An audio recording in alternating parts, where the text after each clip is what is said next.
Well, joining us now, another very special guest, close friend, Pankaj Pachauri, a former colleague of mine in NDTV, but also former Prime Minister Manmohan Singh's media advisor, somebody who's worked very closely with Dr. Manmohan Singh.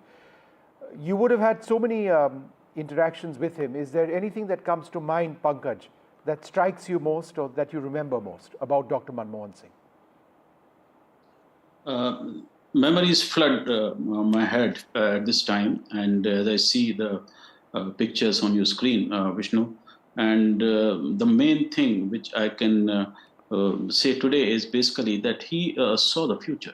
He saw the future for more than 1 billion Indian people, and he also saw the future that he will be treated kindly by this country once he's gone. And that is the day today. History has arrived. History has proved him right. His work, as he used to say, let my work speak for itself. It's speaking today.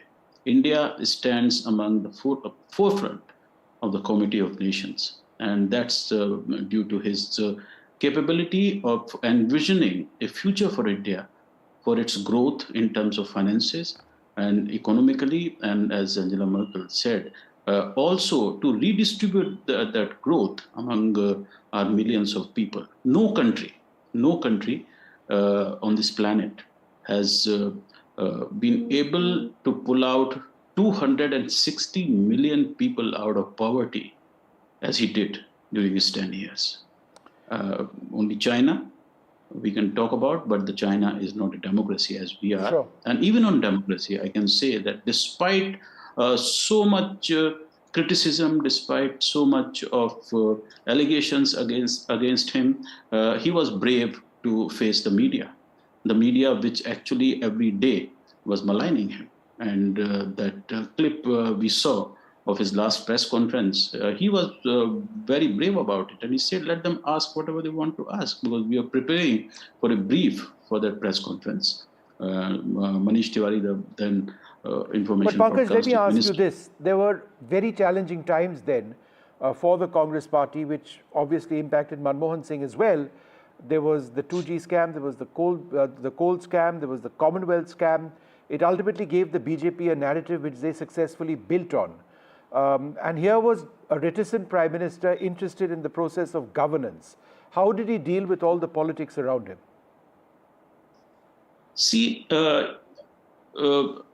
people say that he was not a politician, he was a bureaucrat and he was a technocrat. That's not true. You cannot be Prime Minister of India with a coalition government where in the first term he had the communists supporting him, which were his bitterest of critics. Yeah.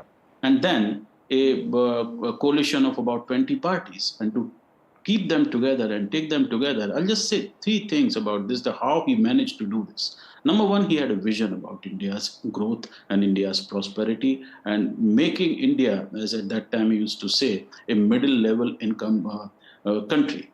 So that was the first thing. The second thing was that he had the ability to make consensus. We just heard the secretary, our foreign secretary, former foreign secretary, talk about it, that how you create that consensus. And when it comes to putting your foot down, you can also put your foot down. And he made that consensus not only at a wide global stage, but also within his party and within his coalition.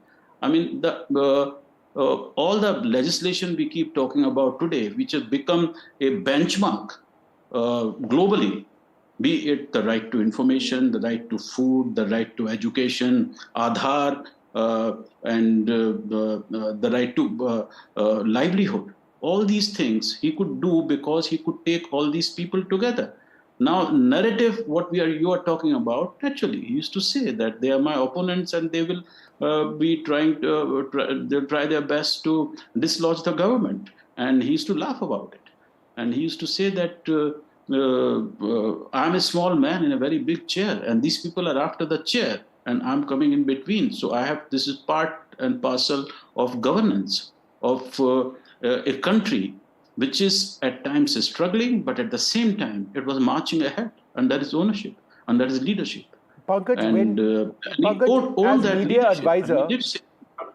as media advisor, you would have been advising Dr. Manmohan Singh about how to answer particular questions.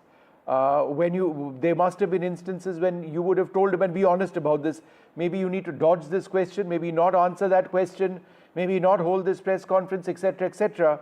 Was he ever willing to answer questions, or were there occasions when he used to feel that the media is a headache? Uh, you just saw questioning by your Sunil, own yes. reporter at that press conference. He used to say that, he said after that press conference that I'm pretty brave and I'm not a prime minister who's scared of questions. And that was absolutely true. He was not, as a media advisor, you can only suggest things. He knew all the answers to all the questions. You can make as many briefs for him as you want, and he'll look at them and he'll say, but I've done all this and I can defend all this. And that's what he did. And in that press conference too. And the only thing was that he was media shy. I would agree on that. And he did not know the power of the media as a sector at that time. And he had to be sensitized about it, because social media and all at that time, when they were very critical of him, he had very little knowledge of that, and he had to be told about that. But in terms of the substance of what had to be said to the press and had to be said by the Prime Minister, he was very confident about it. Every Parliament session, his first thing was to stride out of the car and go and face the media head on. Sure. Every Parliament session, every time we traveled abroad, he'll come back and he'll say that I must tell the people what I've been doing abroad on their money. Sure. And explain to the press that what it is. I mean, he is if you can go to his archives, which are still there on PMO website, there are more than 1,000 speeches. There are all the press conferences which are there. And this whole thing about that he did not, he shied away from the press is not true at all. He faced the press head on. And he was very brave. And he was so knowledgeable that all of us, media advisor or not, I mean, we had to just advise him on things. And that's about it, because he held his own, because he knew what he was doing and he was committed in what he was doing. And he had humility after that. Pankaj Pachauri, wonderful speaking to you. Thank you so much for joining us.